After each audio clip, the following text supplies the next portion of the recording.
I want to take to go back to the earlier point which you mentioned about the accelerated growth, that we can talk about the GDP growth, 2.5 for this quarter and so on, but spread throughout the year, it's less likely to be 1%. What we need is the accelerated growth that you mentioned. Where do you see the opportunities existing in this economy to accelerate that growth so that it can create opportunities, jobs can be created, and lives of people can be improved? Because obviously the numbers are unacceptably high at this time. There are two components to the growth. There is what we would call trend growth. Sometimes also we can also talk about potential growth. Put very simply, potential growth is like the speed limit of the economy, beyond which, if the economy grows beyond the speed limit, the economy would get into trouble. Put simply, if you are driving a car and the national speed limit in South Africa is 120 kilometers per hour, you can take your chances. There are risks. You can drive above 120. There could be death. There could be jail. There could be traffic fines. There will be all sorts of things that you might have to calculate and live with. What you actually need in this economy is to lift that potential growth rate. At the moment, this economy is not traveling at 120 kilometers per hour. It is traveling at less than 120 kilometers per hour. And the reason it can't travel at 120 kilometers per hour is because it is driving on a curvy, narrow road. And economists say, you have got to straighten that road. You have got to do structural change to the road to enable the car to travel faster.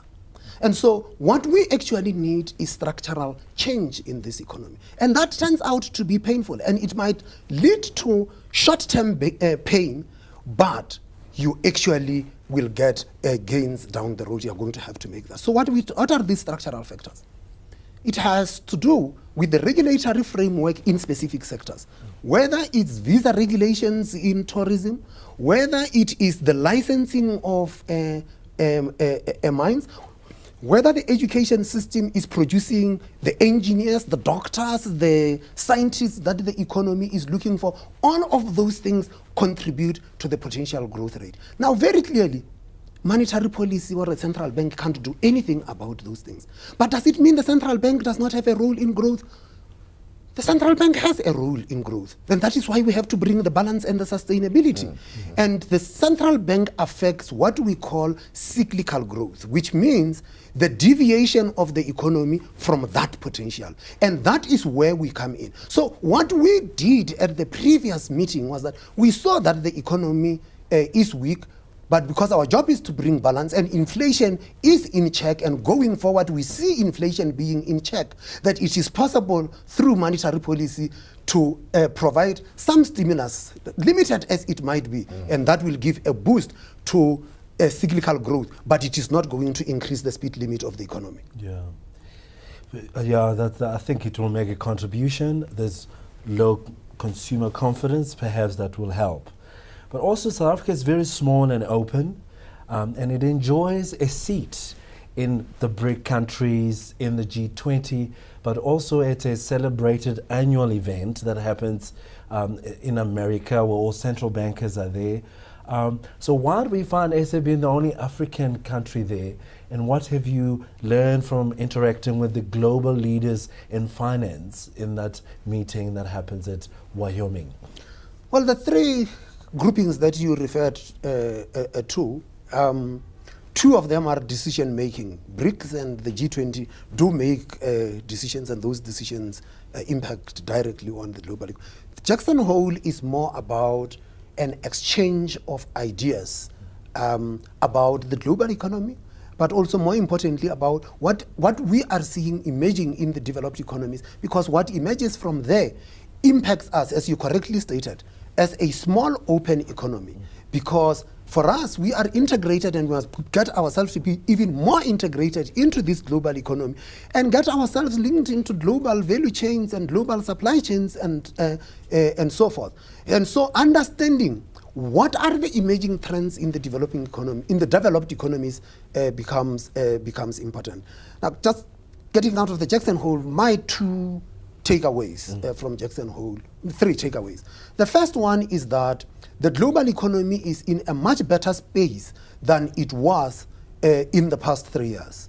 And that for the past 1.5 years, the IMF had revised growth upwards twice. And the fact that South Africa slid into recession in the first quarter of this year was actually worrying for exactly that same reason, that we had failed to take advantage of the resurgence in the global economy. Fortunately, eventually in the second quarter, it looks like we are starting to tune in, but we have not taken advantage of that resurgence in the global economy. And we need to take active steps that we take advantage of it. That was the first takeaway.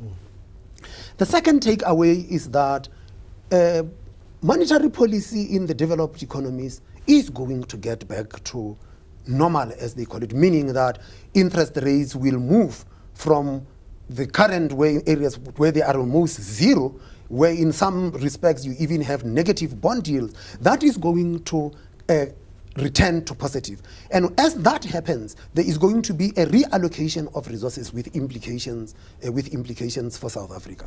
The third takeaway from Jackson Hole had to do with the experience with the implementation of global financial reforms. Very clearly, the reforms had been sustained. The global financial system has recovered, and it is more resilient than it was in 2008 when we got into trouble.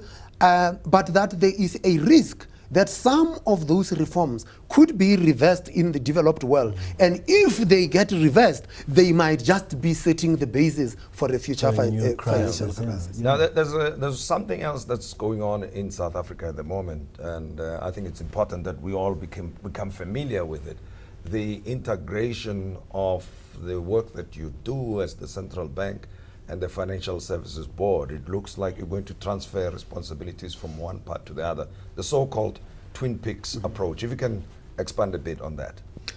Well, this is the work that we had been at since 2011, and thankfully the President had signed off the bill. It is now the Financial Services Regulations Act.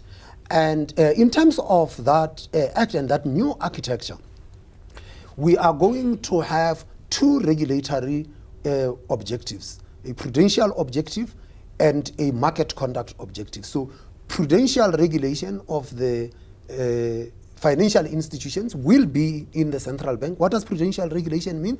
Prudential regulation means that when Tim places his deposit in a bank, he must be sure that that institution tomorrow will be there, that when Tim wants to withdraw his deposit, he can withdraw his deposit. That when you... Or a pyramid scheme, I suppose. Which we don't regulate pyramid schemes. We would like to get them closed. Secondly, if you have an insurance policy and you have taken a policy with an insurance company, and these policies are for 20, 30 years, this company must be there in 20, 30 years to honor that obligation. So it is our duty to regulate them prudentially.